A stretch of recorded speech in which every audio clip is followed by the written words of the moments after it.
Je trouve que dans cette période, franchement, on n'a pas perdu son temps. Il y a eu beaucoup de réformes et elles ont été remarquablement efficaces d'un point de vue macroéconomique, avec quelque chose qui aujourd'hui paraîtrait extrêmement orthodoxe.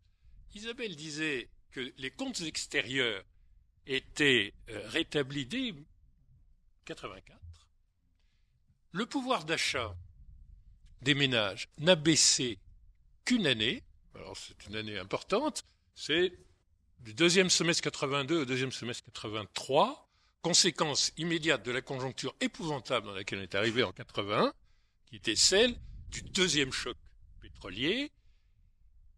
Mais c'est le seul moment, dès la fin 83, on est en reprise constante du revenu, du pouvoir d'achat du revenu des ménages. Comme ça a été également dit ce matin, c'est quand même le contexte de ces nationalisations industrielles. On a eu, en termes de marge des entreprises, publiques et privées, quelque chose que personne ne souligne jamais, c'est que tomber très bas, autour de 25-26% de chiffre d'affaires, on est monté au-dessus de 30, où on n'était plus passé depuis le début des années 60, pour s'établir en 86 à 32%, et en fait, on n'est jamais monté plus haut depuis. Ceci est totalement ignoré. Et je trouve que c'est important quand même de dire que ces transformations qui ont laissé dans la mémoire, dans la légende, une espèce de souvenir d'impuissance de la gauche à gérer de façon ordonnée, c'est vraiment un paradoxe de l'histoire, parce que vous prenez tous les chiffres, c'est pour ça qu'il faut publier alors. Et en fait, je ne pense pas, franchement, que bien qu'il y ait eu des transformations considérables qui auraient pu être très déstabilisantes, ce n'est pas comme ça que ça a été vécu. Et s'il y a quelque chose qui est le symbole de l'impuissance de la gauche à bien gouverner, c'est les 3 dévaluations, sauf que personne ne dit qu'à partir de 1984, le cours du franc se raffermit. Il y a un moment où Laurent Fabius, triomphant dans son cabinet, dit « Nous sommes en train de réévaluer le franc ». Donc, il y a eu un moment de stabilité, mais ça reste l'image, au fond, de l'échec. Mais cet échec tient au fait, à la faiblesse du franc français. Et donc, tout ce qui a été dit ce matin sur, dès 1983, on engage quelque chose qui va être efficacement conduit jusqu'à la création de l'euro, qui crée des marges de manœuvre considérables, c'est quand même le fait qu'on a bien tiré les leçons du fait que la politique industrielle, la politique macroéconomique, la distribution du revenu, tout cela est sous une contrainte trop forte quand on est enfermé dans une monnaie étroite avec des réserves de change faibles, etc. Quand bien même les déficits extérieurs étaient considérablement moins élevés que dans la période contemporaine. Considérablement. On parlait de 1-2 points de PIB et ça créait des paniques. Dans un système d'euro, on est évidemment très protégé et beaucoup plus capable de prendre des chocs et de supporter des crises. Et je vous rappelle que la dette publique de la République française en 1981 est un peu inférieure à 5%, en 1995, à 50%, en 1995, à la fin du deuxième septennat, elle est à 55% du PIB. Donc on aurait pu penser qu'une bonne partie des aventures dans les politiques publiques se seraient traduites par une dérive de la dette. On est à la moitié de la dette d'aujourd'hui. Dans un contexte différent, aujourd'hui on peut sûrement avoir une dette publique plus importante. Mais je voulais juste rappeler ça, et je voulais dire que c'est pour ça que j'étais très très reconnaissant qu'on puisse à un moment quand même établir ce genre de choses. Parce que sinon, on a une tendance à intérioriser nous-mêmes le fait que, bon, on n'a pas très bien gouverné et qu'il faut qu'on expie nos péchés. Et alors, dans ce domaine, les nationalisations font partie du succès. J'attire votre attention sur le fait que, moi, on m'avait demandé de faire un rapport, une analyse au ministère de l'Industrie, 3 ans après la nationalisation. Qu'est-ce qu'on observe déjà ? Ce qu'on observe déjà, c'est le redressement des comptes des entreprises qui ont été nationalisées. Pour des raisons très simples. On était vraiment dans une conjoncture épouvantable. En 1982, il y a une contraction, certes, de la production industrielle de 3,5%, en Allemagne de 2,8%, mais aux États-Unis de 8,1%. On est dans une période de récession avec un effet des chocs pétroliers, du deuxième choc pétrolier, qui est évidemment considérable.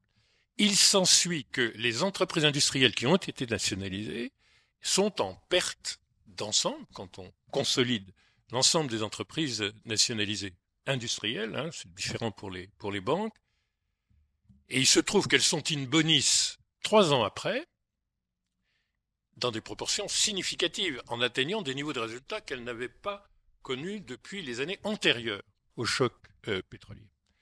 Donc à ce moment-là, on publie ce rapport parce que déjà en 1986, il n'y avait pas beaucoup d'avocats de l'idée que les nationalisations industrielles avaient pu avoir quelque chose comme des bénéfices pour l'ensemble de la communauté nationale. Et donc on publie ce rapport que j'ai commis sous le titre « Le fer de lance », au fond, qui était un des thèmes. Nous nationalisons pour faire quelque chose qui a rapport avec l'avenir, qui a rapport avec un combat, qui a rapport avec... On ne se projette pas que en arrière, ce n'est pas que pour purger des pertes de crise, c'est parce que on a des programmes d'innovation. Par exemple, on est très actif dans la téléphonie parce qu'on pense que c'est très important de prolonger les plans concernant le téléphone dès la fin des années 70. Par exemple, on est très actif dans l'énergie avec l'idée que, effectivement, ça va être des domaines clés. Et puis Alain a rappelé ce qui est fait en matière d'armement, etc., qui ont des conséquences vraiment dans l'ensemble des autres, et des retombées dans l'ensemble des autres secteurs. Donc c'est quelque chose qui est un peu l'antichambre du XXIe siècle. On n'est pas simplement en train de régler la fin des années 60 et de purger les retards, les vétustés, le côté congloméral de beaucoup de groupes plombés par des activités secondaires.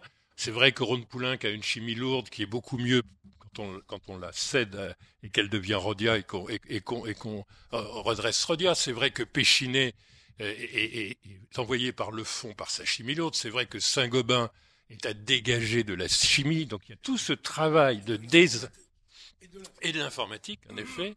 Il y a tout ce travail de désincarcération d'éléments très importants pour l'avenir et de regroupement de ce qui est à redresser et qui est considérable.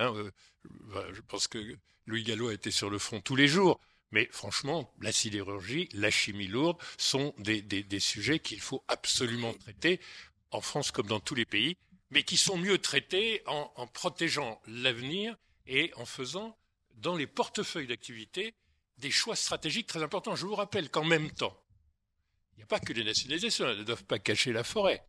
Il y a quelques petites décisions qui sont prises ou au ministère de l'Industrie ou à Matignon, par exemple, 2 groupes français qui sont de petits groupes familiaux, le groupe de Pinault, le groupe de Bernard Arnault, font l'objet d'allocations d'actifs et d'autorisations de cession qui ont quelques conséquences si vous regardez, en dehors d'Assosystème, mon cher Alain. Donc, on ne fait pas que de faire, au fond, de la politique d'étatisation. Il y a de véritables stratégies, il y a des véritables décisions structurantes. Elles ne sont pas prises que dans le champ de ce qui est nationalisé, elles sont prises également dans toute une autre série de champs où les acteurs privés, qui se trouvent soutenus, alors parfois un peu aux dépens de la pérennité des banques en question, mais soutenus par un concept de banque-industrie qui existe. Alors, François disait, monsieur le professeur, on ne parle pas assez des banques dans cette affaire. Oui, il faut dire que quand même, si vous prenez le secteur mutualiste et le fait que les grandes banques de détail étaient déjà nationalisées, et c'était d'ailleurs une des raisons pour lesquelles la nationalisation était aussi populaire, puisqu'en réalité, on avait un secteur financier déjà très nationalisé. Bon. Donc évidemment, la différence, en ajoutant 39 banques, elle est certes importante pour Suez et pour Paribas, mais enfin, grosso modo, le système financier était déjà mutualiste et étatique. Néanmoins, c'est vrai que vous prenez la politique du Crédit Lyonnais ou de Paribas sous président Abraire, vous avez une expérience dont il faudrait tirer les leçons de banque-industrie avec un modèle de Deutsche Bank de l'époque très clair. Enfin, même là, l'articulation est intéressante, mais elle n'est pas intéressante que vis-à-vis des entreprises publiques, évidemment. Elle est surtout intéressante parce que ça fabrique. Alors, vous me direz, est-ce que c'était l'objectif numéro un d'un gouvernement socialiste? Ça fabrique LVMH et ça fabrique Kering. LVMH, c'est pas complètement inutile en termes d'emploi, en termes de devises, en termes de dynamique du marché financier.